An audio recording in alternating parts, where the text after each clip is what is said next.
Guys, ayan, magandang araw sa ating lahat. Siyempre, sa mga bago lang sa channel natin, ayan, maraming salamat po sa mga nag-subscribe at sumusuporta. Siyempre, sa walang sawa pong nakaabang sa ating content. So, ayan guys, katatapos ko lang magtinda. Ayan. So, kanina nag-live ako dun sa aking isang account sa sa isang account natin. So, may mga bumili naman which is naka 5 piraso ko. So, may nagtanong sa akin about normal lang daw ba na hindi nakakatulog yung isang dialysis patient kahit na kahapon hindi siya nakatulog tapos ngayon hindi na naman daw siya makatulog. So, sa akin siya nagtanong dahil na mahigit matagal-tagal na rin po tayo nagda-dialysis, almost years na rin po talaga. So, ang may sasagot ko dyan, normal na lang po talaga na hirap sa pagtulog o minsan nakakatulog din po kaagad. Dahil sa pagkakaroon po ng anxiety, lalo na kapag depressed po yung isip, di ba? So, possible po talaga na mabaksak din yung hemoglobin. And bilang sa dialysis, ranas ko yan, idol. Almost 1 linggo nga. Ang tulog ko yata nasa 5 hours lang. So, sa loob ng 1 linggo yun, 5 hours lang. Kaya po ako nasalinan ng 3 bag na dugo. Napakahirap kasi almost 3 months pa lang ako lumalaban sa dialysis ngayon. Ayun yung mga panahon na nasa 2000, 2020 pa lang. Mga ganong yearly pa lang. So, ngayon, medyo nababalanse ko na yung katawan ko. For now kasi hindi ako makatulog kasi unang-una, nagising ako kanina is alas 4 ng hapon. So, ayan, nag-live ako, nagtinda ako ng mga garments ko, ng items ko, para pandagdag na rin doon sa mga gamutan ko as dialysis. So, doon naman sa gamutan sa dialysis, sa treatment ng dialysis, wala naman siyang bayad. Pero, andun pa rin yung kailangan mong gumastos ng pamasahe, ng baon, doon sa mga maintenance mo na hindi naman libre na nakukuha, which is talagang bibilin mo. So, ganun, malaking bagay talaga sa akin yung mga ganitong diskarte sa buhay kasi wala na rin naman akong inaasahan at wala na rin naman akong mga magulang dahil nauna na sila sa akin. So, alamin na natin yun guys. So, for now, ayan idol, kung nakakaramdam ka na hirap ka sa pagtulog araw-araw, mas maganda i-check mo lagi yung laboratory mo kung baksak yung hemoglobin mo or kung tumatalab pa yung pampatulog na binibigay sa'yo tag dito, nepro mo o nurse mo kung sino man yung doktor mo. Pero, ito guys, mayroon akong i-share sa inyo dahil napaka-sulit nito at napaka-effective sa akin. Alam niyo kung bakit? Yung una, hindi ako naniniwala kasi may kamahalan nga naman eh. Isipin mo, nasa 250, which is konti lang siya, pero good naman siya para sa 2 months. Pero nang natry ko siya, sinabi sa akin ng kaibigan ko, try mo to, ang sarap ng tulog ko dito, tapos bumalik ng kulay ko. Kahit nagda-dialysis ako, parang hindi. Kasi, alam niyo yun guys, kapag nakakapagpahinga yung katawan natin, may pagbabago. So, nagiging blooming. So, ito, tinesting ko siya guys. Papakita ko sa inyo guys. Wait lang. So, ayun, kukunin ko siya dun. So, nabili ko siya sa marketplace. Pero, tinignan ko muna yung mga review kung okay.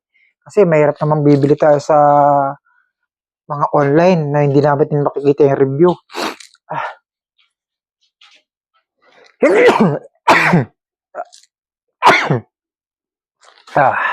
So, ito siya guys. Oh. So, sa mga familiar dito, ayan, globes. Yan. Itong globes na ito guys, para siyang bulaklak. Papakita ko sa inyo guys.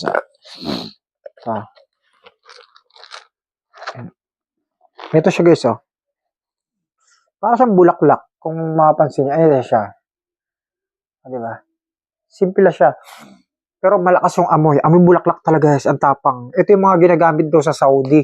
Ginagamit sa Dubai na pag walang sili, yun yung magandang ginagawa nilang pang sili. So, the best. Alam niyo kung bakit? 5 piraso lang yung tinake ko. Nagpakulo ko ng tubig, konting-konti lang. Kasi sa mga dialysis, bawal sumobra sa tubig. So, ang nangyari guys, napasarap yung tulog ko. Almost, alimbawa, dati nakakatulog ako ng alas 11 ng gabi. Magigising ako alas 4 ng madaling araw, di ba? Parang kulang na kulang.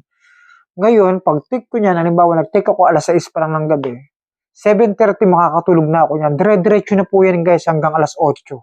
Di ba? Kompletong-kompleto yung tulog. So guys, kapag may mga nagtitinda sa inyo to guys. Bumili na kayo guys. Kahit sabihin natin may kamahalan kasi almost 250 talaga bili ko dito.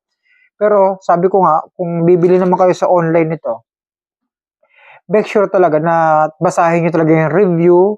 And syempre, kapag dumating man sa inyo, amuyin nyo. Kasi ganyan palang kalayo.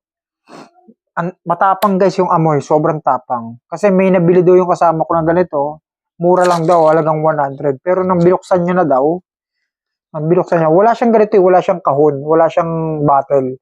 Parang nakalagay lang siya sa plastic. Nang binuksan niya, wala daw siyang maamoy.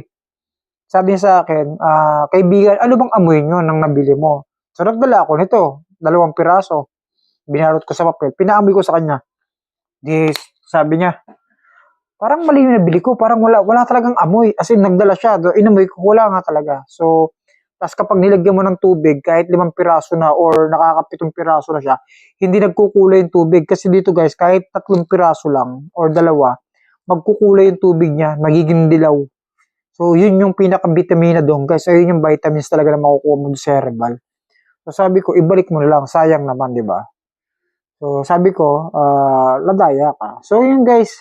Sana nasagot ko yung tanong ni Idol. Kapag hirap ka sa pagtulog, possible na baksak yung hemoglobin mo or nasa 80, mga ganyan. O kaya anxiety, depression, masyadong maraming iniisip. Kung bago ka lang sa dialysis, kung nasa months ka pa lang, 2 months, 3 months, isa lang ang maipapayo ko sa'yo. Una, tumawag ka kay Lord sa taas. I-take mo yung mga maintenance mo para sa dugo. Unang-una, acceptance. Kailangan mo ng acceptance. O sa una, mahirap tanggapin kasi ang bumubuhay na lang sa atin yung machine. If ever na wala yung machine, may possible na alam nyo na. Pero wag mong isipin yun. Wag mong i-apply yung pwedeng mangyari sa'yo kapag nangyari yan. Ang lagi mong i-apply sa sarili mo is magpakalakas ka. Dahil sabi ko nga sa'yo, kapag in-explore mo yung mundo, in-explore mo yung paligid mo, mas marami pang mabigat na problema kaysa sa atin. Kaya ako, tingnan mo guys, hanggang ngayon ako, may mga pagbabago na rin sa akin. Nangitim, lumiit, kasi diba, rumupok yung boto ko, lumiit. Maraming pagbabago. So, ganun lang. Tibayan mo lang yung loob, acceptance, laging tumawag kay Lord. Siyempre, iwas ka talaga sa mga bawal na pagkain, lalo't dialysis patient ka na. Okay? Huwag kang matakot. Kung may takot ka mang, iiyak mo na lang, tapos idasal mo, ipahinga mo konti, laban ulit kinabukasan. Ganun lang. Yan, maraming salamat nga pala sa mga idol, sa ating solid mga subscriber, ayan, sa mga nanonood ng ating content. Ayan guys, maraming salamat po. Sana palawakin po natin to na masagot ko rin po yung mga katanungan nyo mga idol. Thank you po sa inyo lahat and God bless po. So for today, kailangan natin magpahinga kahit hindi tayo makakatulog. Kasi guys, nakatulog nga tayo pero makakatulog naman tayo nito after natin mag-take nito. So, yun lang po. God bless po mga idol and thank you po. Kung may mga katanungan po kayo, pwede nyo pong ilagay sa comment section para po masagot-sagot natin isa't isa. Pero waiting na lang po kung hindi po agad masasagot yung mga tanong ng iba ha. Huwag magtatampo. So, yeah, God bless po sa inyo. Maraming salamat po sa pag-subscribe. Thank you po.